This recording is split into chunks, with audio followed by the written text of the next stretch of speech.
I read the script, and the part of Mrs. Murphy just jumped out at me. And I thought, this character has to be stern and she has to be loving. And I can do both of those things.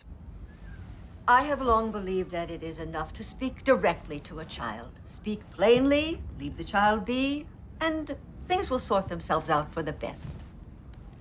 I sometimes wonder if my philosophy has served you well. All of the people in Kansas where we were shooting were so pleasant and helpful. It was a pleasure to be there. That is correct, Christopher. Thank you. Don't worry, Mrs. Murphy. We've only run tornado drills 1,000 times. 1,000 times would never be enough.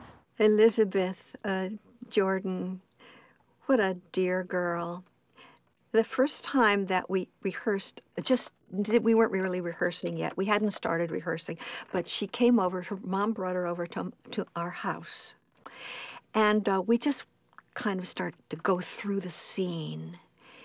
And when she looked at me and said, "I'm gonna miss you, Mrs. Murphy," I started to cry, and we're just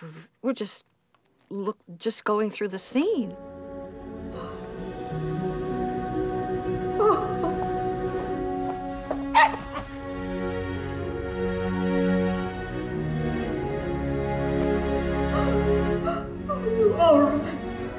I think so.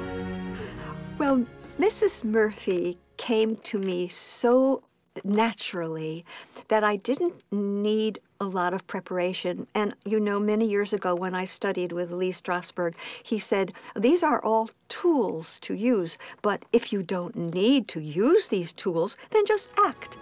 She was my buddy, Mrs. Murphy. Mine too. I'm gonna start searching outside. You shall, but not before daylight and not on an empty stomach.